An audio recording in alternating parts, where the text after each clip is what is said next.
Today's Instapoll question, one so many Americans are asking today: can President Biden bring America and Americans together?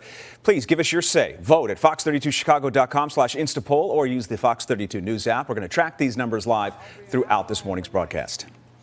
In just a few hours, President-elect Joe Biden will be sworn in as the nation's 46th president, and he's set to deliver an inaugural address that promises to try to unite a fractured country. Yeah, we're joined this morning by Stephen Caliendo, a professor of political science at North Central College. Good morning to you, sir. Good morning to both of you. So to Roseanne's point, that is a tall order, unifying a nation, not this divided, some would argue, since before the Civil War. Can he do it with words alone in your mind? Words are important. Probably can't do it with words alone, but I think part of what he will want to do is set a tone. He showed a little bit of that yesterday afternoon with the memorial ceremony. A quietness, a stillness. Some of that is, of course, about a pandemic where you can't gather large crowds. But I think there's a moment when in the midst of a pandemic, for sure, and economic uncertainty, for there to be some seriousness, some calm. Everything doesn't have to be a rally and a raucous. And I think he'll do it with words, but I think he's going to try to do it with tone as well. Mm-hmm.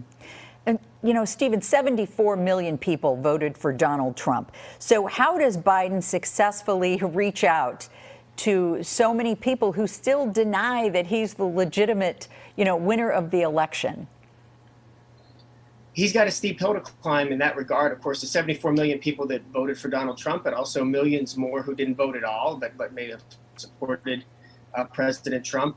We don't know how many of those people really believe that the election was rigged, or that Joe Biden isn't going to be a legitimate president. I think it's a far smaller number than 74 million. But nonetheless, many people today are jubilant about the end of the Trump era and the beginning of a new one, and some are very upset and scared, nervous about the direction that the country will be heading, because they're not confident that Joe Biden is the right choice for the United States. And so he's got to win some folks over in terms of policies, and also he's got to do what he's been doing for some time, and saying that he's going to be the president for everyone. So despite the COVID restrictions, despite the fact that there's some 25,000 National Guard troops, this is going to be a ceremony that is chock full of pomp and circumstance.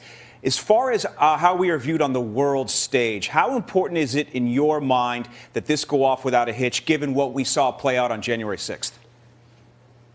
We're already in trouble on the world stage. I mean, having so many troops in Washington, and of course security across the nation in the state capitals isn't a good look. One of the hallmarks of American democracy is the peaceful transfer of power.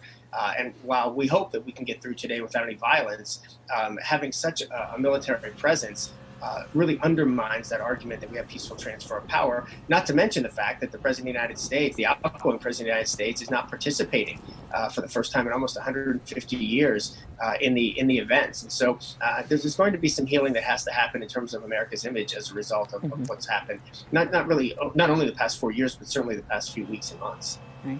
It is interesting, though, that Vice President Mike Pence will be there, and that he chose not to go. We're told he's not going to see the president off this morning as he leaves Washington. What does that say?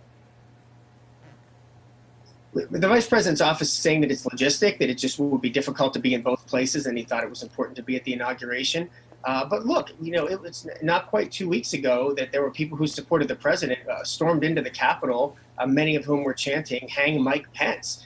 And the president didn't step in to help him, and didn't even call him for several days afterwards to check in on him. So I would imagine that there's probably some hurt feelings as a result of that. Also, Mike Pence has to think about his own future, what his political future might be, what his public future might be. And so he's going to participate in the inauguration and the transfer of power rather than see his boss off for the ceremony that will take place down the road.